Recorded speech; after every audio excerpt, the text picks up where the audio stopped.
नमस्कार दोस्तों, स्वागत है आपका SSC learning point by Singh sir. आज हम करेंगे 13 मार्च की शिफ्ट 4 का पेपर। और तो इसी हिसाब से हमारे 13 तारीख के सभी पेपर यानी कि चारों सेट खत्म हो जाएंगे। और आप लोग देखते रहिए साथ साथ। पीडीएफ के लिए आप शुभम जैन सर की पीडीएफ फॉलो कर सकते हैं। अगर मैं जिससे पीपीटी बनाता हूँ वो करना है तो क्यूएमएस से आप पीडीएफ डाउनलोड कर सकते हैं।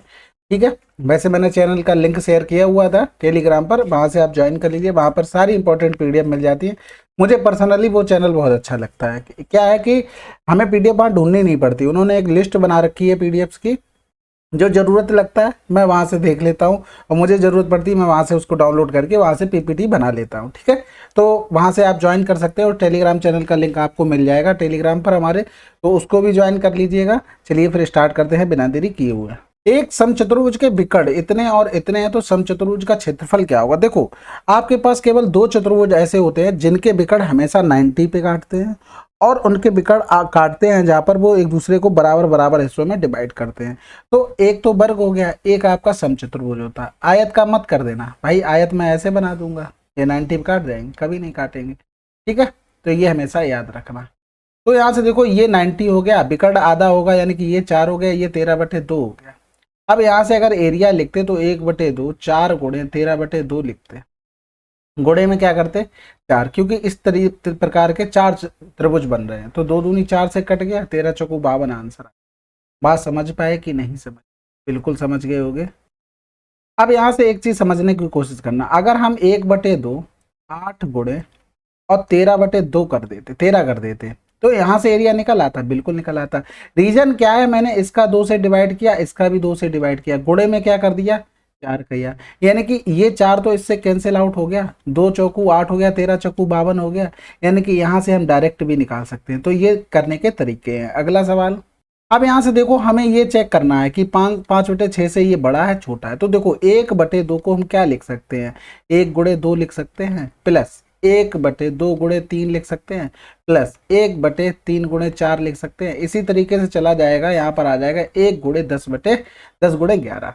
तो यहाँ से देखो इसको 1 माइनस 1/2 लिख सकते हैं, प्लस यहाँ पर 1/2 माइनस 1/3 लिख सकते हैं, प्लस 1/3 माइनस 1/4 लिख सकते हैं, बिल्कुल लिख सकते हैं। इस तरीके से चला जाएगा तो 1/10 माइनस 1/11। तो यहाँ से देखो ये टर्म चला जा रहा है, बिल्कुल ऐसे ही कट गया होगा, यानी कि फर्स्ट बचेगा और लास्ट बचेगा। यानी कि 11 एकम 11, 11 से 1 गया तो कितना आया 10/11 आया। अब हमें ये चेक करना है 5/6 से, यानी कि पॉइंट लगाते 0, 6 8 48 आता, पॉइंट लगाते 0, 11 9 99 आता। तो यहाँ से देखो कौन सा बड़ा हुआ, यानी कि ये वाला बड़ा हुआ, यानी कि ये फर्स्ट वाला तो रॉन्ग हो गया। इसी तरीके से ये 3 वाला करते, 3 वाला करने के लिए यहाँ से देखो 1/1 गुणे 3 करते, प्लस 1 गुणे 3 गुणे 5 करते, प्लस 1/5 गुणे 7 करते, प्लस इसी तरीके से यहाँ चले जाते 1 गुणे, और डिफरेंस 2 आना चाहिए था। 143 को हम क्या लिख सकते थे, 11 गुणे 12 13 लिख सकते हैं, 11 2 13 चाहिए, यानी कि 11 गुणे 13 हो गया। अब यहाँ से देखो इसको अगर 1 माइनस का 1/3, इसको 1/3 माइनस का 1/5 लिखते, जब मान लो इसको सॉल्व करते तो कितना आता, 3 माइनस का 1/3 आता, यानी कि 2/3 आता। इसी तरीके से इसको हम सॉल्व करते तो हमारा 2 आता ऊपर, सब में 2 ऊपर आता, यानी कि इस 2 तो ये एक्स्ट्रा हो गया ना, यानी कि इस पूरी इक्वेशन में जो 2 एक्स्ट्रा आ रहा है 1/2 करना पड़ेगा, तो वो ये 2 उस 2 को काट देगा, यानी कि ये ऊपर वाले से कट जाएगा ना नीचे वाला। तो बस इतना करना था। अब यहाँ से समझो इसी तरीके से लिखते चले जाओगे, यहाँ पर 1/11 माइनस का 1/13 हो जाएगा। ये देखो ये सारे टर्म कट गए होंगे, समझ गए बात को। बचा क्या होगा, 1 माइनस का 1/13, यानी कि 13 और 1 हो गया, 13 से 1 गया 12, 12/13, 1/2 का और गुणा किया था, यहाँ पर किया 2 छक्के 12। अब देख लो यहाँ पर 7 बड़ा होगा 6, डायरेक्ट देख सकते हैं। रीजन क्या है कि यहाँ पर बेस सेम है, यानी कि बेस सेम होता तो जो बड़ा होगा वो बड़ा होगा, यानी कि 7 बड़ा होना चाहिए था, यहाँ पर तो अपोजिट बना दिया, तो एक भी सही नहीं है। अगला सवाल, अब यहाँ से देखो tan थीटा बराबर हमें दे दिया है 2/3, ठीक है। यानी कि इसमें अगर देखेंगे तो ये देखो, अब इतना लिखने का टाइम नहीं होता तुम्हारे पास कि यहाँ पर ये बैठ के बना रहे हो, आपको दिमाग में चलना चाहिए था कि 2 हो गया तुम्हारा लंब और बेस हो गया 3, कट यहाँ से 3 3 का 9, 2 दूनी 4 13, यानी कि √13 आ जाएगा। अब इसमें डायरेक्ट यहाँ पर 3 गुणे 2/13, देखो हम अगर लिखते तो हमें पता है कि क्या होता है कि अगर tan थीटा लिखते तो लंब बटे कट इस तरीके से लिखते, और यहाँ पर लिख देते √13। समझ गए बात को। बस अब हम बनाते चले जाते, बस यहाँ पर इतना और पता होना चाहिए था कौन सा परपेंडिकुलर हो रहा है, कौन सा बेस हो रहा है, कौन सा हाइपोटेनस हो रहा है। अब साइन थीटा में हमें पता है लंब बटे होता है कर्ण, यानी कि यहाँ पर ये हो जाएगा माइनस का, इसमें होता है बेस, बेस ऊपर हो जाएगा √13 हो जाएगा। इसी तरीके से ये अपॉन में लिखा हुआ था 3 × 2 अपॉन √13, माइनस का 3 अपॉन यहाँ पर प्लस हो जाएगा √13। समझ गए, यानी कि यहाँ से करेंगे 3 दूनी 6, 6 से 3 गया 3 बटे √13, यहाँ पर 3 दूनी 6, 6 3 9, 9 बटे √13। तो यहाँ से ये 13 √13 है ना, 13 से 13 √13 कैंसिल, 3 त्रिका 9, 1 बटे 3 आंसर। अगला सवाल, ए और बी की औसत मासिक आय 7000 है, बी और सी की औसत मासिक आय इतनी है, सी और ए की इतनी है, तो बी की बतानी। देखो किसमें बी डबल लिखा है, इनमें डबल लिखा है, यानी कि इन दोनों को जोड़ दो 77 50, और जिसमें नहीं लिखा है बी डबल मतलब एक भी बार नहीं आया उसको घटा दो। ठीक है, अब यहाँ से देखो इनका डिफरेंस 1000 हो गया, 7000 में 1000 जोड़ेंगे 8000 आंसर। अब यहाँ पर देखो हुआ क्या है, अगर मान लो a प्लस बी बराबर लिखते उनका सम तो 2x आ जाता। अब यहाँ पर लिखते अगर b प्लस सी बराबर हम लिखते तो 2x क्या बाई मान लो, और हम लिखते क्या c प्लस का a बराबर 2z। समझ गए बात को, हमने इन दोनों को जोड़ा है, यानी कि इन दोनों को अगर हम जोड़ते तो 2x प्लस का 2y, और फिर यहाँ पर क्या किया इसको माइनस कर दिया माइनस का 2। तो यहाँ से करते a प्लस का b प्लस का b प्लस का c माइनस का c माइनस का a, यानी कि c से c कैंसिल आउट हो गया, a से a कैंसिल आउट हो गया। यहाँ से देखना 2 कॉमन ले लिया, x प्लस वाई माइनस का z, ठीक है, बराबर हो गया 2b। अब यहाँ से देखो ये इससे कैंसिल आउट हो गया, बचा क्या है, इन दोनों को जोड़ ये माइनस। तो ये आपकी प्रैक्टिस के ऊपर है कि आपको जो पूछा गया है उन दोनों को दो जोड़, जिसमें वो मिल रहा है वो हमेशा 2 में मिलेगा, और ऐसा सवाल आता है ऐसा नहीं है अब हमें बता दे रहे, वो उसको वहां पर नोट डाउन करो हमेशा की तरह, और जिसमें बिल्कुल भी नहीं है वो जो पूछा गया है उसको माइनस कर दो, तुम्हारा आंसर आ जाएगा। ठीक है, अगला सवाल करते हैं। अब यहाँ से देखो पूछा गया है कौन सा खेल सबसे ज्यादा छात्रों को पसंदीदा है। देखो यहाँ पर तो सिंपल आपको दिखना चाहिए था, जिसका सबसे ऊपर चार्ट जा रहा होगा भैया हमारा आंसर हो जाएगा, हमें तो केवल फुटबॉल का दिख रहा है तो फुटबॉल आंसर है। अगला सवाल, एबीसीडी एक चक्रीय चतुर्भुज है, ए बी वृत्त का व्यास है, यदि कोण एसीडी 45 डिग्री है तो बीएडी का मान। देखो ये एक बढ़िया सा सर्किल बनाया, ए बी इसमें हो गया व्यास। अब ये सवाल होते हैं देखो प्रैक्टिस वाले, अगर आपने प्रैक्टिस अच्छे से की है तब तो बढ़िया है, वेल एंड गुड, अगर नहीं अच्छे से की तो दिक्कत है। अब हमसे देखो बीएडी पूछा गया तो एसीडी दिया गया था। अब यहाँ से देखो ये एक साइड में तो हो नहीं सकते, रीजन क्या है कि हमें 45 डिग्री यानी कि न्यून कोण बनाना है, तो इधर सी कर लो इधर कर लो डी, यानी कि ए सी और ये डी, ठीक, इधर कर लो डी, यहाँ पर लिख लेना। ठीक है, ये हमें दिया गया था कितना 45 डिग्री, 45 डिग्री लिख दिया। अब यहाँ से देखो अगर हम मान लो इनको मिला दें, इसको मिला दें, तो यहाँ से देखो ये एक जीवा हो गई, एक ही जीवा से परिपर कोण बने बराबर होते हैं। देखो एक कोण इस जीवा से इस ये बन रहा है और एक ये इधर बन गया, 45 हो गया। ये हमारी क्या थी, व्यास था, यानी कि व्यास था यानी कि अर्धवृत्त में बना कोण समकोण होता है, तो ये कितना हो गया 45 डिग्री। अगला सवाल, 2 दर्जन केलों का क्रय मूल्य इतना है, 15 केले 12 रुपए प्रति दर्जन की दर से बेचने के बाद दुकानदार शेष केले 5 रुपए प्रति दर्जन की दर से बेचता है, हानि का परसेंटेज बताइए। देखो 2 दर्जन केले थे, ठीक है, 2 दर्जन में उसने क्या किया था कि क्रय मूल्य 30 रुपए था, यानी कि ठीक है, कह रहा था 15 केले 12 रुपए प्रति दर्जन, यानी कि टोटल केले हमारे पास कितने थे 24। समझ गए, यानी कि 24 थे, एक केले का मूल्य निकालना जरूरी है क्या, 15 केले उसने दिए, यानी कि 15 केले उसने दिए 12 रुपए प्रति दर्जन, यानी कि 12 रुपए प्रति दर्जन मतलब 12 में 12, तो 15 केले कितने के बेचे होंगे 15 रुपए के।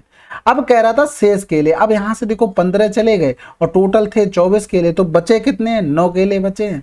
तो यहाँ से कह रहा था कि 12 केले बेच रहा है वो 5 रुपए के, भाई प्रति दर्जन 12 हो गए, यानी कि हमें 9 केले निकालने थे, यानी कि यहाँ से करेंगे 9 पन्ना 45 बटे 12, यानी कि यहाँ से करेंगे 12 तिया 36, और 12 तिया 36 करने के बाद बचा कितना है 9 बचा है। ठीक है, फिर पॉइंट लगाएंगे 0 बढ़ा देंगे, यानी कि 90 हो गया, तो 12 अट्ठे 96 ज़्यादा हो जाएगा, 12 सत्ते 84, ठीक है, 84 किया 12 पंजे 60, यानी कि 3.75 के 9 केले उसने दिए। यहाँ से देखो टोटल रुपए कितने कमाए 18.75 और उसने खरीदे कितने के थे 30 रुपए में, तो उसे लॉस हो गया यहाँ पर। यानी कि ये पॉइंट हटा के इधर चिपका सकते हैं, बिल्कुल चिपका सकते हैं, कोई मना थोड़ी नहीं करने आएगा। 25 से कम 25 हो गया, 25 दूनी 50 हो गया। यहाँ से करेंगे 25 नहीं में 225 होता ज्यादा हो जाएगा, 25 सत्ते 175 कर लो, 175 किया, 25 पंजे 125। यहाँ से करेंगे 15 पना 75, 15 अट्ठे 120, कितने का लॉस हुआ 3 रुपए का, किस पे 8 पे, गुणा कर दो 100, यानी कि इतना होता तो 12.5%, 3 का गुणा कर दो 37.5 लॉस हुआ। ठीक है, कैलकुलेशन बेस होते हैं, बाकी फर्स्ट करने की बात है।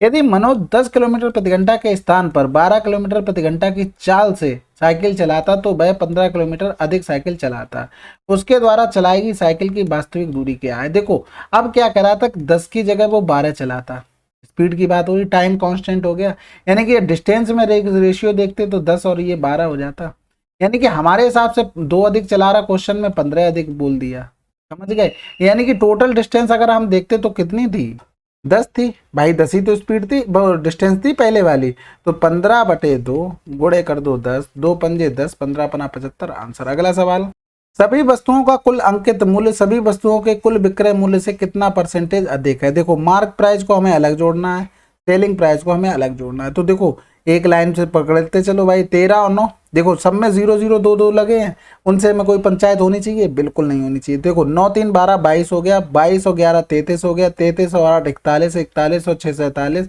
47 और 7 कितना हो गया 54, 54 और 12 66 हो गया। ठीक है, 54 12 66। अब यहाँ से देखो इनको जोड़ लो, 7 4 11, 11 और 7 19 हो गया, 11 7 18, 18 से 24, 24 और 5 29, 29 और 8 33। ठीक है, अब यहां से देख लो ये क्या था सेलिंग प्राइस, ये हमारा सेलिंग प्राइस है, ये हमारा मार्क प्राइस है। अब कह रहा था कि कुल अंकित मूल्य सभी वस्तुओं के कुल विक्रय मूल्य से कितने % अधिक है, तो देखो अंकित मूल्य कितना अधिक हुआ, 16 से 7 गया तो 9 बचा, यहाँ से 5 बचा, 5 से 3 गया 2, इतना अधिक है, और बटे 37 गुणे करने थे 100। अब हमारे पास एक ही ऑप्शन बचता है, शुद्ध देसी जुगाड़, ऑप्शन का सहारा लेना। सबसे बड़ा लिखा था 8, 8 तियां 24, 29 से बड़ा हो रहा, तो ये वाले दोनों तो ऑप्शन चले गए।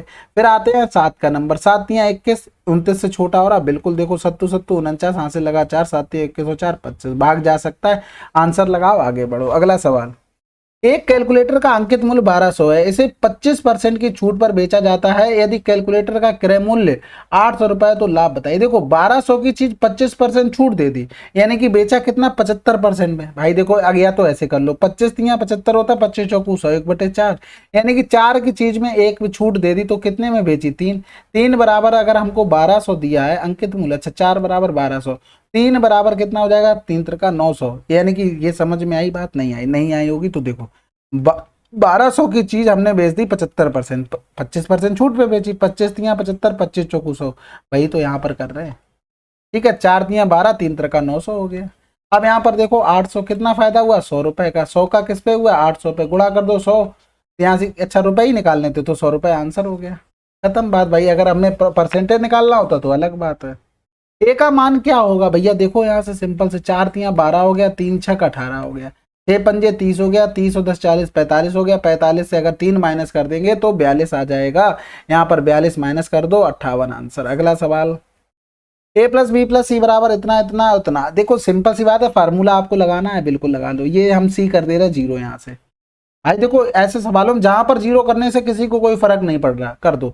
अब यहां से देखो अगर तुम्हें x प्लस 1/x बराबर दे दिया जाए a, और तुमसे पूछा जाए x³ प्लस 1/x³, तो तुम क्या लिखोगे, a की पावर 3 माइनस का 3a लिखोगे, बिल्कुल ये फार्मूला पता होगा। और फिर ये दोनों नंबर साथ में चिपकाए जाते हैं, कहां पर, यहाँ पर, अगर ये नंबर चिपकाए तो ये कट जाते हैं, तो फार्मूला यहीं पर हम फिनिश कर देते हैं।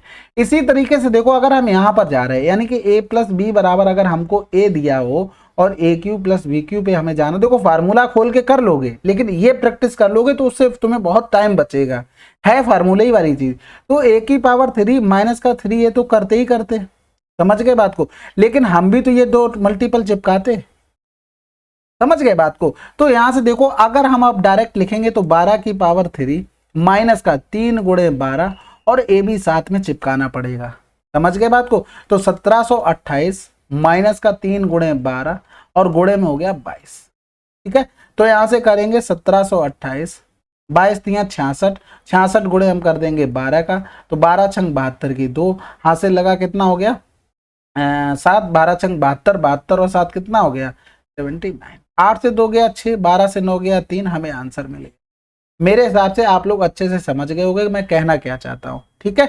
यही फार्मूला हम हर जगह यूज करेंगे और आप लगाते हैं ना फार्मूले, उससे बहुत जल्दी आएगा, समझ लेना। अगला सवाल, किसी समचतुर्भुज के विकर्णों की लंबाई इतनी और इतनी है, समचतुर्भुज की भुजा की लंबाई कितनी होगी। फिर से देखो समचतुर्भुज आ गया, हमने तुम्हें बताया था उसमें 4 त्रिभुज बन रहे थे और विकर्ण आधे आधे हो रहे थे, समझना बात को, यही तो बनेगा। अब ये भुजा निकालनी है तो यहाँ पर 90 डिग्री का बन रहा है, ये तुम्हारे दिमाग में, देखो मैं वो चीज बता रहा हूँ, देखो डिटेल में बता चुका था। समचतुर्भुज एक ऐसा होता है समचतुर्भुज और वर्ग जिसके विकर्ण हमेशा 90 पे काटते हैं और बराबर बराबर भागों में, ठीक है। तो हमने आधे आधे कर लिए, दोनों विकर्ण आधे आधे कर लिए। अब इसको निकालने के लिए हमें क्या करना, 30 का स्क्वायर 900 हो गया, 20 का स्क्वायर 400 हो गया, ठीक है, 9 4 13 हो गया, यानी कि 10√13 हमारा आंसर आ जाएगा, ठीक है। अब आप अगर चित्र पूरा बनाने बैठे और प्रॉपर्टी नहीं पता तो फिर दिक्कत में है, समझ लो। आपके पास केवल समचतुर्भुज और वर्ग ऐसा होता है जिसके विकर्ण हमेशा 90 डिग्री पे काटते हैं और किसी के नहीं काटेंगे, आयत के कटवा नहीं देना, जैसे मैंने पहले बताया है। अगला सवाल, यहां से देखो क्वाड्रेटिक इक्वेशन वाला सवाल है, बढ़िया है भाई, करना पड़ेगा। देखो √3 tan स्क्वायर थीटा, हमें दोनों तरफ √3 दिख गया, इसलिए मैं डायरेक्ट लिख सकता हूं, क्या लिख सकता हूं 3 tan थीटा और माइनस का 1 tan थीटा, कोई दिक्कत कोई समस्या नहीं होनी चाहिए, बराबर हो गया 0।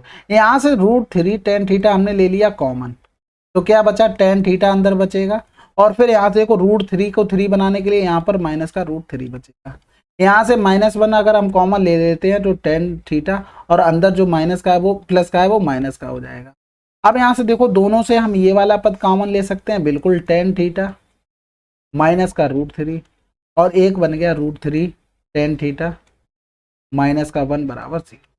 अब यहाँ से देखो tan थीटा बराबर एक बार हम रख देंगे √3, ठीक है, और एक बार इससे जब हम कंपेयर करेंगे तो tan थीटा बराबर आ जाएगा 1/√3। अब यहाँ से एक बात समझो, इसकी तो वैल्यू आपको पता है 60 डिग्री और इसकी वैल्यू 30 डिग्री, यानी कि हमें देखो नीचे क्या दिख रहा, √3 दिख रहा था, यानी कि दोनों में हम किसी का भी मान लिख ले भाई, एक दूसरे के अपोजिट रखे हैं, चाहे 60 रख लो चाहे 30 रख लो, आंसर सेम ही आना है, समझ रहे हो ना बात को, कोई दिक्कत कोई समस्या बिल्कुल भी नहीं। तुम चाहते हो जो रखना चाहो, जैसे 30 रखना चाहते हो तो 30 में ये 1/3 हो जाएगा प्लस का 3, 3 3 9 1 10/3 आ गया।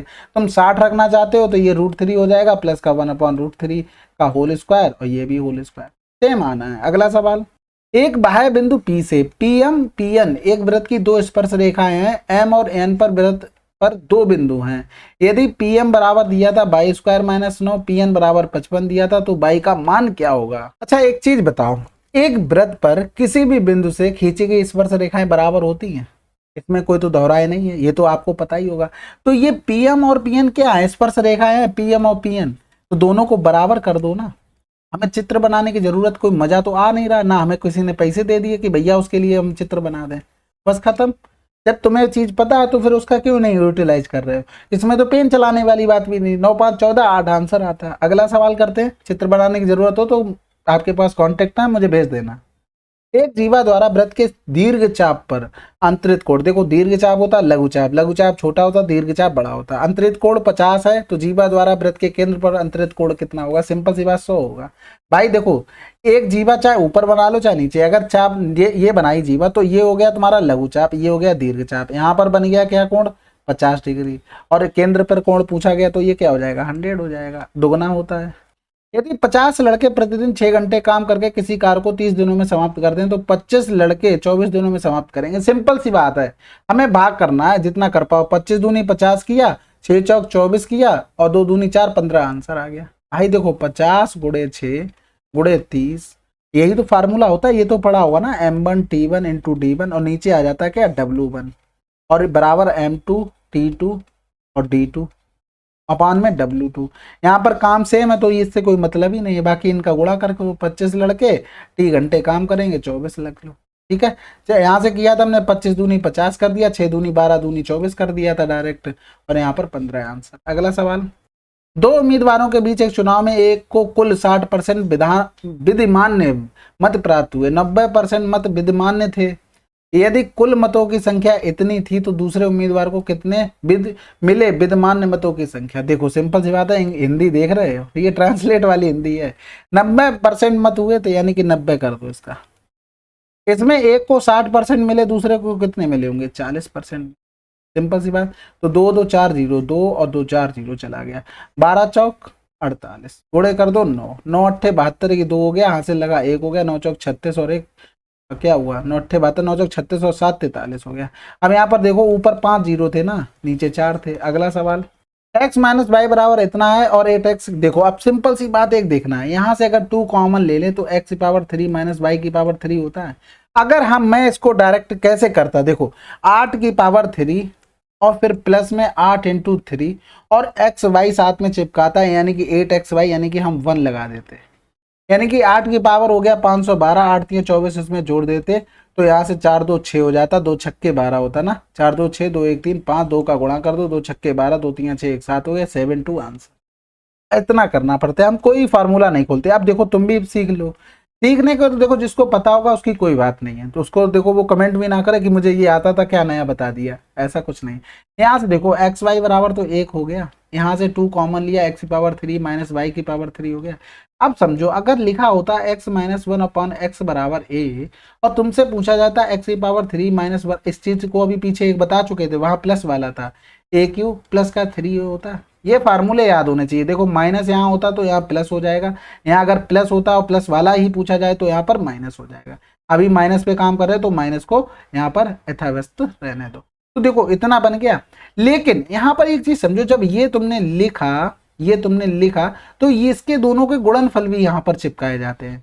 यहाँ पर क्या होता है, x से x कट जाता है तो हम उसको ध्यान नहीं देते हैं। लेकिन यहाँ पर देखो वही चीज यहाँ से करेंगे, 8 की पावर 3, देखो इसी का तो क्यूब यहाँ पर लिखा हुआ है, 8 की पावर 3 प्लस का 3 इंटू 8, इतना सेम लिख दिया और इन दोनों का मल्टीपल यहाँ पर चिपका दो। और यहाँ पर चिपकाने के बाद अब एक्स वाई की वैल्यू 1 है, यानी कि यहाँ पर 1 पुट कर सकते हैं। 8 3 24 हो गया, 8 का क्यूब 512 हो गया, प्लस 4 2 6 हो गया, 2 1 3 हो गया, 5 हो गया। इसका करना था 2 गुना, क्योंकि 2 कॉमन लिया था, 2 छक्के 12, 2 3 6 1 7 आंसर। समझ गए होगे बात को। अगला सवाल, यहाँ से देखो इसका प्रसार करना है। देखो सिंपल सी बात है, हमें ये वाला जो टर्म है ना वो प्लस में चाहिए, यानी कि ये दो तो ऑप्शन चले गए।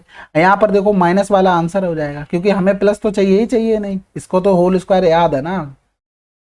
अब यहाँ से देखो हमें क्या चाहिए, P और S चाहिए। देखो सबसे लास्ट वाले पे पहुंचना है। देखो हमारे दिमाग में चलना चाहिए, क्या होना चाहिए था 1/3, 3/4 और फिर 2/1 आंसर आ जाएगा। 2 दूनी 4, 3 से 3 कैंसिल, 1 2 आंसर। यहाँ हमें पता है ना, P अपॉन Q करेंगे, Q अपॉन R करेंगे और R अपॉन S करेंगे। तो ये R से R, Q से Q कैंसिल आउट हो गया, इसके बराबर इसको रख दिया। अगला सवाल करते हैं, P Q R में Q पर समकोण है, तो देखो P प्लस R। अब यहाँ से समझो एक बात, Q पर जब समकोण हो गया 90 डिग्री तो ये दोनों कोण भी 90 बनाएंगे, क्योंकि त्रिभुज के तीनों कोणों का योगफल 180 होता है।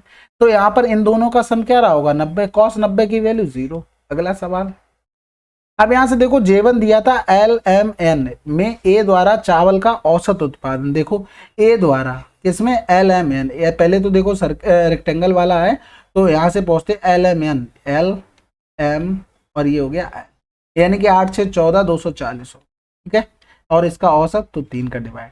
J2 हो गया NPQ, यानी कि J2 कलर चेंज कर ले J2 के लिए, चलो भाई NPQ, यानी कि ये रहे ये रहे ये रहे, ठीक है, सर्किल वाले हैं सारे बिल्कुल। कह रहा था B द्वारा चावल का उत्पादन है, यानी कि इनको जोड़ेंगे तो देखो 175 हो गया, यानी कि 5 और 9 7 16 और 265, यहाँ से 3 अट्ठे 24 करेंगे तो कह रहा था 265/80 का मान क्या होगा। यहाँ से 8 3 24 हो गया, बचा कितना 2, फिर 8 3 24 एक बचा, 8 1 8 8 2 16 8 5 40 हो जाएगा, यानी कि 3.3125, क्योंकि एक जीरो भी तो था नीचे। अगला सवाल, साधारण ब्याज पर एक निश्चित धनराशि 5 वर्षों में इतनी, 8 वर्षों में इतनी, वह धनराशि क्या होगी। अब सिंपल सी बात है, इनमें देखो यहाँ से 5 वर्षों में या तो 8 वाला पहले लिखो, ये आसान सवाल होते हैं, आपको भी ये चीज पता होगी। यहाँ पर क्या हो जाएगा 1050। अब यहाँ पर देखो, अगर यहाँ पर हम देखते तो क्या क्या रहा होगा, इसमें P रहा होगा और हमारा ब्याज रहा होगा, कुछ भी होगा जो भी 8 साल में मिला होगा। यहाँ पर P रहा होगा, ब्याज लिखा होगा, यहाँ पर अलग अलग होंगे, ब्याज 1 ब्याज 2, क्योंकि 8 साल में अलग ब्याज मिलेगा, 5 में अलग मिलेगा। अब यहाँ से देखो, अगर इनको हम माइनस करते, पी से पी कैंसिल हो जाता, डिफरेंस ब्याज में आता, वही डिफरेंस आता जितना इस टाइम में आ रहा है, यानी कि 3 साल के ब्याज में हमें डिफरेंस जो आएगा वो, यानी कि 3 साल का ब्याज मिल जाएगा। 0, 13 से 5 गया 8 हो गया, यहाँ पर 1 हो गया। यानी कि अगर हम 5 बराबर लिखें, ये क्या गुना हो रहा था, 60 गुना, तो इसका 60 गुना करेंगे, यानी कि 6 पंजे 30 हो गया, यानी कि 300 रुपये ब्याज मिला होगा 5 साल में, क्योंकि 3 साल में 180, तो 1050 से हम 300 माइनस कर देंगे, यानी कि 750 आंसर। अगला सवाल, P द्वारा S1 और S2, देखो P कौन सा है, सर्किल वाला, और S2 और S2, यानी कि ये देखो S1 और S2, ठीक है। कह रहा था दिए गए अंकों का औसत 70 है। देखो पहली बात, देखो इनका 8 से 14, 14 का आधा 70, बिल्कुल आंसर पहला वाला तो सही है। दूसरा देखो, कह रहा था Q द्वारा S3 में प्राप्त किए गए अंक, Q द्वारा S3 में प्राप्त किए गए अंक यानी कि 130, S4 में प्राप्त किए गए अंकों का अनुपात, S4 में कहाँ पर भाई, S4 ये वाला है, और किस पे जाना है हमें, इस पर, तो 130 और 70, अनुपात 7 और 13 है, आंसर ये भी सही है, तो दोनों हो गए। अगला सवाल करते हैं। चलिए फिर 13 मार्च की, काफी अच्छे सवाल थे इसमें, शिफ्ट 4 आपकी कंप्लीट हो गई, ठीक है।